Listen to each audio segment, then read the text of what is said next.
Evangelho de Mateus, capítulo 14, verso 13 em diante. E Jesus, ouvindo isto, retirou-se dali num barco, para um lugar deserto, apartado. E sabendo o povo, seguiu a pé, desde as cidades. E Jesus, saindo, viu uma grande multidão, e possuído de íntima compaixão para com ela, curou os seus enfermos. E sendo chegada a tarde, os seus discípulos aproximaram-se dele, dizendo: o lugar é deserto e a hora já é avançada. Despede a multidão para que vão pelas aldeias e comprem comida para si. Jesus, porém, lhes disse: não é mister que vão, dai-lhes vós de comer. Quero que você preste bastante atenção no verso 16. Jesus, porém, lhes disse: não é mister que vão, dai-lhes vós de comer. Agora vá, por favor, para o Evangelho de Lucas 6,43. Porque não há boa árvore que dê mau fruto, nem má árvore que dê bom fruto. Porque cada árvore se conhece pelo seu próprio fruto. Pois não se colhem figos dos espinheiros, nem se vidimam uvas dos abrolhos. O homem bom, do tesouro do seu coração, tira o bem. E o homem mau, do tesouro do seu coração, tira o mal. Porque da abundância do seu coração fala a boca. Da abundância do seu coração fala a boca. Agora, carta de Paulo aos Gálatas, capítulo 6, verso 7. Não erreis, Deus não se deixa escarnecer, porque tudo que o homem semear, isto também colherá. Não vos enganeis, tudo que o homem plantar, também vai colher. Amém, glória a Deus. Amém. Irmãos, há muitos anos atrás, antes que eu me convertesse ao Evangelho de Jesus, eu era católico, como a maior parte das pessoas. Eu amo e respeito muitos irmãos católicos, tenho um carinho muito grande pela Igreja Católica, mas encontrei no Evangelho uma razão para me converter e entregar minha vida a Jesus como meu Salvador pessoal, e a partir desse momento eu me torno evangélico, mas permanece tanta coisa boa que eu aprendi lá. E uma das coisas que eu me lembro e que eu me lembrava hoje, quando eu voltava à tarde agora, de um pedal que eu fui fazer, eu estava na estrada, eu lembrei de uma música do Padre Zezinho, uma música antiga, que dizia assim, pastor Anísia, que também foi católica, com certeza vai se lembrar, dizia assim: o trigo já cresceu, perdeu, ninguém colheu, e o mundo passando fome de Deus, a decisão é sua. Que letra poderosa! O trigo já cresceu, perdeu, ninguém colheu, ninguém foi lá colher. Do outro lado, o mundo passando fome de Deus. O trigo é a palavra de Deus. E eu imagino que ele tirou isso daquela passagem que Jesus diz: levantai os vossos olhos e vede que os campos estão brancos para a ceifa, mas faltam trabalhadores. Peçam ao Senhor da seara que envie mais trabalhadores. Irmãos, que coisa incrível, né? Nós sabemos da responsabilidade que cada cristão tem de colher na palavra e alimentar o mundo. O primeiro texto que nós lemos, Mateus, diz que Jesus, depois de fazer um trabalho, ele olha para a multidão, os discípulos também veem a multidão, chegam a ele e dizem: Senhor, olha, o lugar é deserto, a multidão é grande, o dia já vai, é melhor o Senhor mandar essa turma embora, para que eles arrumem comida, cada um arrume para si. É mais ou menos aquele pensamento que a gente conhece hoje, que diz assim: cada um por si, Deus para todos. Eu não tenho nada a ver com o problema do outro. É cada um por si. Os discípulos de Jesus estavam imbuídos desse pensamento. Talvez não com essa semântica, mas com essa lógica. Porque eles chegam para Jesus e dizem assim: eles vão passar perto, porque o lugar é deserto, não tem onde comprar comida, não tem reserva, não tem nada por aqui. Manda embora, para cada um dar seu jeito. E Jesus disse: não, eu não quero que eles vão passando fome. É mister que vocês deem a eles de comer. É certo que vocês deem a eles de comer. Vocês têm a responsabilidade. Pedro, Tiago, João, Bartolomeu, Judas, todos eles, mais o grupo dos 70, eles que alimentassem a multidão. A grande pergunta é: como é que vai se alimentar a multidão? Irmãos, a gente só pode dar aquilo que a gente tem. A gente só pode dar aquilo que a gente tem. E aí, nós vamos para o segundo texto, que é o texto de Lucas. Porque Lucas diz assim: você conhece a árvore boa pelo fruto dela. Você conhece a árvore ruim pelo fruto dela. O homem bom, a mulher boa de coração, de consciência, o homem bom de coração, de consciência, do seu tesouro tira coisas boas. O homem ruim, a mulher ruim, de consciência, de coração, do seu mau tesouro tira coisas ruins. E aí eu fico pensando, se eu tenho a responsabilidade de alimentar o mundo, eu vou alimentar com aquilo que eu tenho. Paulo, naquele texto magnífico de 1 Coríntios, capítulo 11, verso 23, em diante, ali aquele pedacinho, ele diz: porque eu recebi do Senhor o que também vos entreguei. Eu só pude dar porque estava em mim.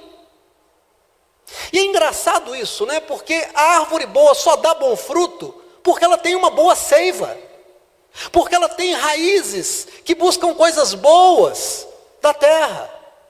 Então ela pode dar coisas boas. Vocês sabem que eu gosto de cozinhar. Sabia disso, Ed? Que eu gosto de cozinhar? Pois é, e Deus ainda me deu uma filha nutricionista. Olha para você ver. E aí essa semana ela me manda uma receita. A gente troca a receita. E a receita era, na semana da Páscoa, um peixe vegano. Eu já imaginei que era aquela folhinha que chama peixinho. Vocês conhecem? Tem uma folhinha que chama peixinho, que as pessoas empanam e comem. E dizem: não, tem gosto de peixe. Não, tem gosto de fritura, tem gosto da massa frita. Se você pegar a casca de banana e fizer, vai ficar mais ou menos parecido. O resto é forçação de barra. Mas essa receita não, essa receita é legal. Porque você pega o palmito, olha aí, você que gosta de cozinhar, né? Pregação aqui também é aula de culinária. Você pode pegar o palmito, desfiar o palmito, misturar com um pouquinho de farinha de trigo, coloca os seus temperos, né? E compra aquela alga que usam os japoneses para fazer sushi, e pica aquilo e mistura, porque é a alga que vai dar gosto de peixe a essa massa. O que o palmito vai fazer é dar aquela impressão de ser carne, desfiando de peixe, branca, molinha, massinha. Mas o gosto é a alga. É a alga. E aí você vai passar no ovo, vai passar na farinha e fritar, ou assar na airfryer, do jeito que você quiser. Diz a pessoa que fez, eu não fiz, que fica muito bom, e eu acredito, porque estava com uma cara muito boa. Mas eu gostei porque no final ele disse: sabe por que tem gosto de peixe? Tem gosto de peixe por causa da alga. E ele disse: eu ouvi dizer que os peixes têm aquele gosto porque comem algas no fundo dos rios e do mar. O que eles comem passa para a carne deles. E eu fiquei pensando: gente, então é isso. O bom tesouro, na verdade, é o conjunto de valores que eu tenho. É aquilo que eu acredito, é aquilo que eu pratico. É aquilo que me faz ser consciência, que constrói a minha subjetividade. Isso dá gosto à minha carne. Esse é o meu tesouro. E sabe por que é tesouro? É tesouro porque é a coisa que vale mais. A Bíblia diz que o diabo vira para Deus, lá no livro de Jó está escrito isso, e diz assim: o homem, pele por pele, tudo o homem dará por sua saúde. Irmãos, é um negócio impressionante. Quando eu fiz o meu estágio no Instituto Mineiro de Nefrologia, os 480 pacientes eram todos com problemas crônicos nos rins, todos fazendo hemodiálise. Então tinha um grupo de manhã, um grupo de tarde, um grupo de noite. Todo mundo fazia hemodiálise, todo mundo com os rins paralisados, falidos. Crianças de 8 anos a pessoas de 80 anos. Pessoas muito ricas, pessoas muito pobres. Graças a Deus pelo SUS, porque o SUS patrocinava para as pessoas muito pobres. E para as outras também. Mas todo mundo com os rins falidos.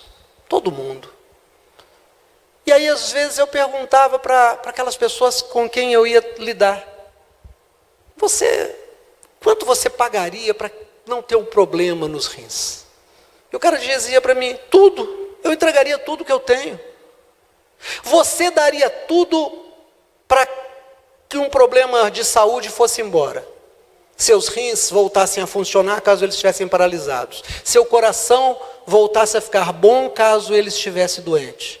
Se o seu estômago tivesse um câncer ali que você não pudesse comer nada, você daria o mundo apenas para ter a sua saúde de volta. O maior de todos os tesouros na terra não é dinheiro no banco, não é um acúmulo de propriedades, é saúde. Irmãos, quando você tem a sua saúde tocada pela doença, você abre mão de tudo que você tem para ter a saúde de volta. E a minha saúde, ela é muito daquilo que eu como, daquilo que eu trato desse corpo, do que eu ponho para dentro. Conversávamos hoje à mesa do almoço, eu e Amanda, Mateus, Felipe, Simone, e eu dizia: o brasileiro é engraçado, as pessoas elas vão ao médico para sair de lá com uma receita. Se você for ao médico, o médico disser para você: olha, o seu problema é sério, mas tem como resolver. Você fala: graças a Deus. Ele diz: para de comer açúcar, para de comer sal demais, para de comer gordura, comece a fazer exercício, começa caminhando, e ele fala para você: muda o seu jeito de viver, muda a sua rotina, muda a sua comida, e você vai ficar bom. Você sai e diz assim: esse médico não presta, eu não tenho uma receita, o senhor não vai me dar uma receita. Eu quero receita, eu quero remédio, eu quero controlar a minha pressão, não deixando de comer sal, tomando remédio. Eu quero resolver o meu diabetes, não parando de comer açúcar, mas tomando remédio. É uma lógica perversa, porque a gente não quer mudar. Quando você muda, o seu tesouro se torna a sua saúde. Então eu sou aquilo que eu ponho para dentro de mim. Se eu como bem, eu vou ter normalmente uma saúde muito boa. Eu gosto daquela propaganda antiga, vocês mais novos não vão se lembrar, os mais antigos vão se lembrar. Com certeza alguns aqui nunca ouviram essa propaganda, que diz que um danoninho vale mais do que um bifinho. Alguém aqui já ouviu essa propaganda? Um danoninho vale mais do que um bifinho? Danoninho é um produto ultraprocessado, fabricado, salvo engano, pela Nestlé, não sei por quem, uma dessas grandes empresas, que convence a mãe que se ela pegar um vidrinho, um pacotinho com aquilo e der para a criança, que aquilo vale um bife. Não vale. O que faz a criança ficar forte é comida de verdade. Não é você dar sopinha que vem num vidrinho que você comprou na farmácia. Não é você dar maizena que é gostosinha. Não é você encher seu menino de açúcar. Dá para o seu menino comida, ele vai ficar forte. Assim somos nós. Bom, entendemos essa lógica. Eu acho que deu para entender, não deu? Quando Jesus fala: vão lá e deem vocês de comer às pessoas, e eu estou dizendo que essa comida, aquele levantar os olhos, olhar para os campos que estão brancos para a ceifa, é o Evangelho. Eu só posso dar aquilo que antes eu pus para dentro. Mas como saber se eu estou fazendo a coisa certa? Irmão, olha aqui para mim, em nome de Jesus. Pelo fruto você conhece a árvore.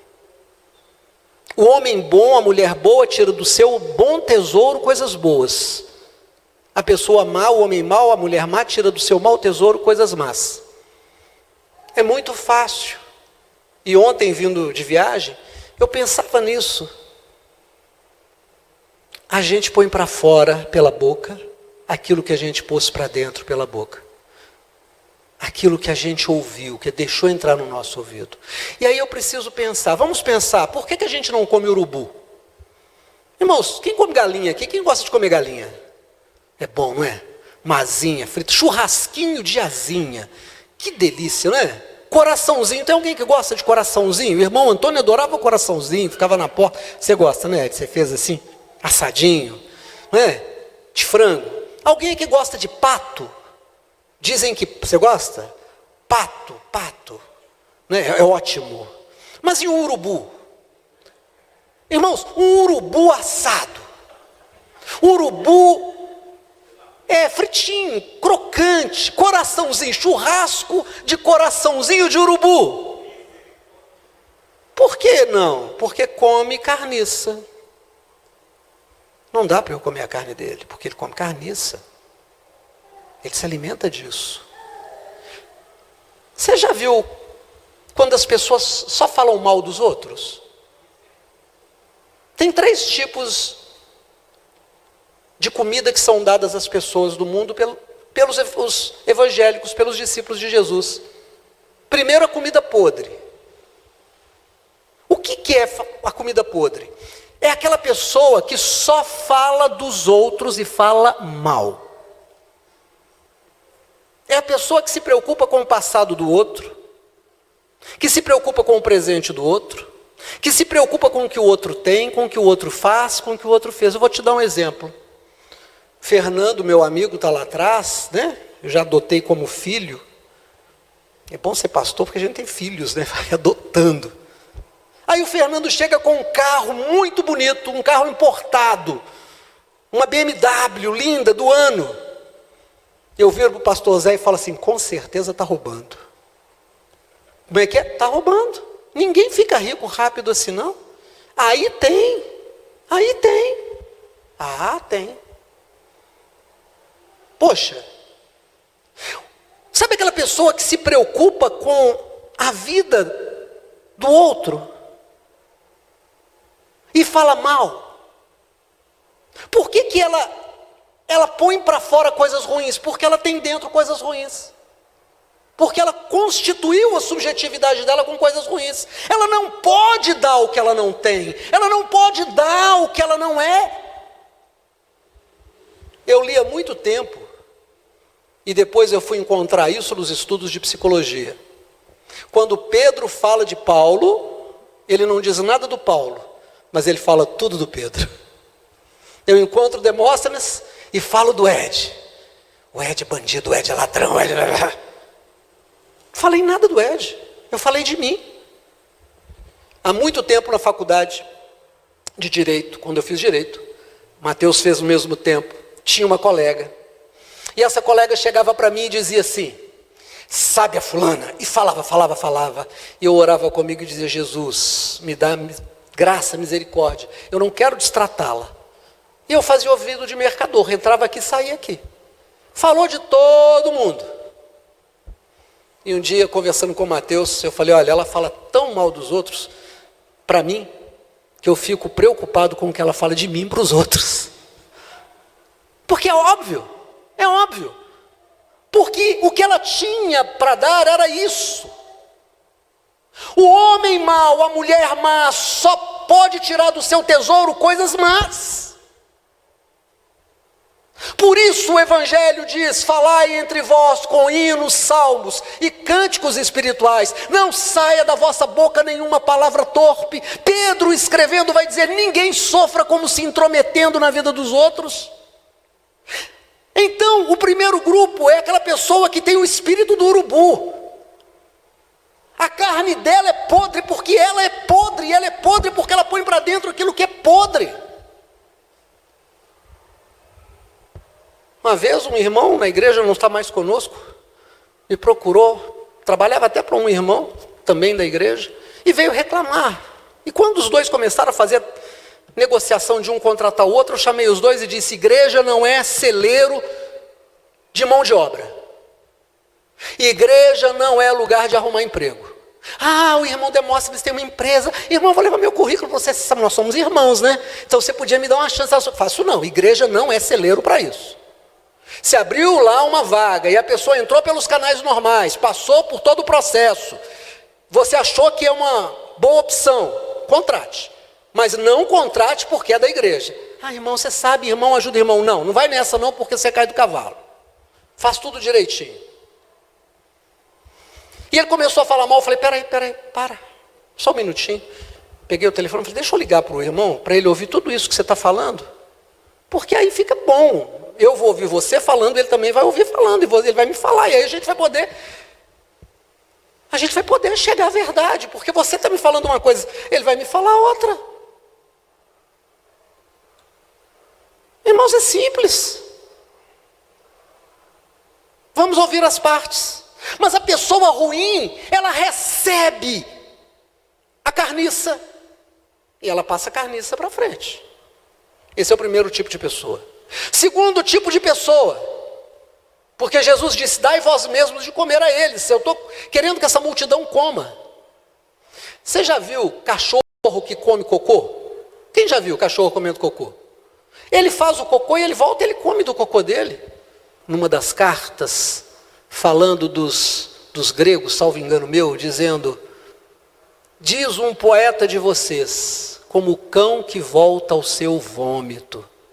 Ele vomita, e ele volta depois, cheira e come. Que nojo. Irmãos, é natural, a gente está falando da natureza. O segundo tipo de gente que dá coisa ruim para os outros é aquele que só reclama dele. Porque o primeiro tipo fala mal dos outros. O pastor Zé é terrível. Sabe quantas mulheres o pastor Zé já teve? 8. Barba azul.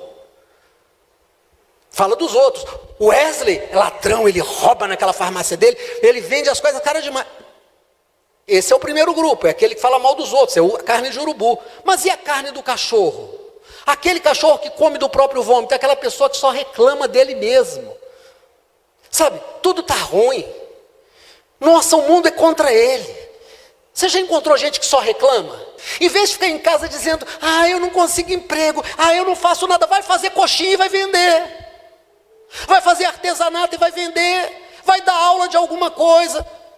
Irmãos, dia desse eu vi um cara na internet falando um negócio, irmão Bertino, olha que cara fantástico. Ele falou: olha, eu vou ensinar para você a ganhar dinheiro. Você vai ganhar, se você fizer o que eu estou dizendo, você vai ganhar, mole, R$200 por dia, R$150 por dia, com um investimento de R$100. Eu falei: poxa, R$100 e eu vou ganhar 150, 200 por dia? Eu faço R$100 e todo dia eu ganho o dobro? Gasto 100? Eu falei: quero ver. Coloquei o vídeo, vamos ver. Ele falou: você vai a uma loja e compra uma enxada. Compra uma enxada boa, tramontina, daquela que não perde o fio. Compra também uma lima, porque se perder, você lima. E você coloca uma plaquinha e senta debaixo no lugar onde você puser a plaquinha: capina o lote, cobro R$200 por dia. Alguém aqui já capinou lote? Quem aqui já capinou, por favor? Só eu, Fernando? Não, eu digo capinou mesmo, não é pegou a enxada, bateu e depois não. É quem limpou um lote mesmo. Já? É bom? Irmão, a primeira coisa que acontece é que você enche a mão de calo. A segunda é que você pergunta: o que eu estou fazendo aqui? É difícil capinar. Mas você investiu R$100 numa lima e numa enxada, pegou um lote, é R$200 por dia. Não é R$200 pelo lote, não.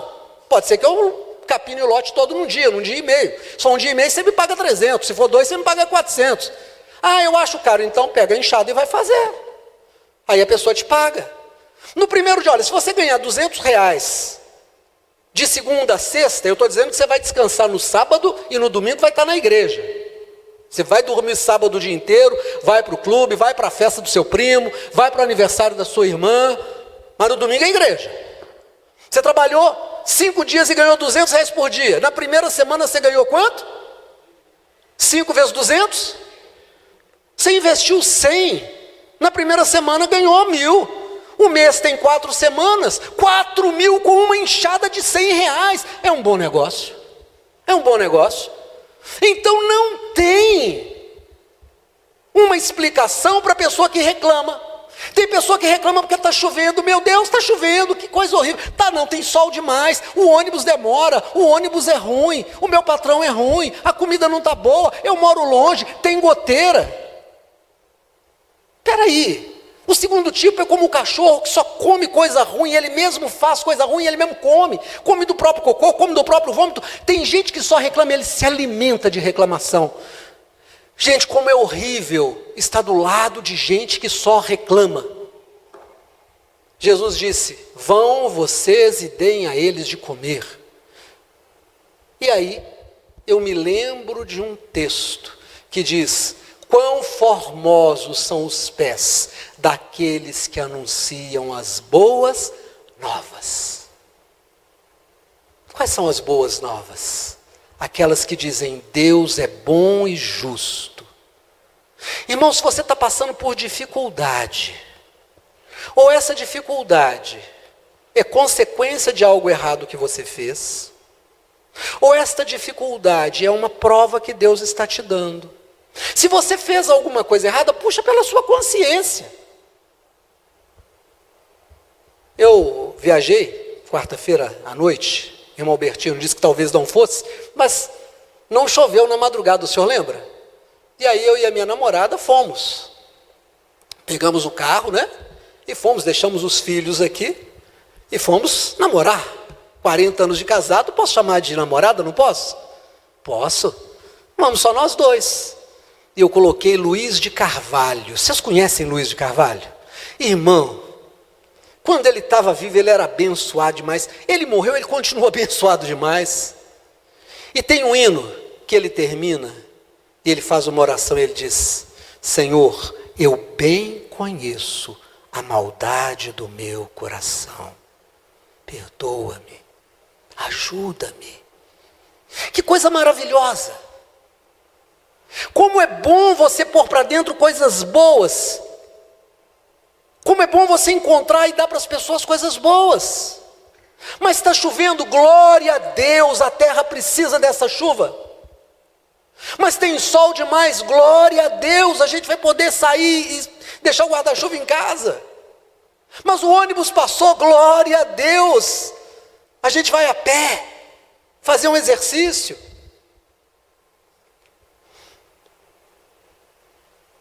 Como é bom encontrar pessoas que só têm palavras positivas.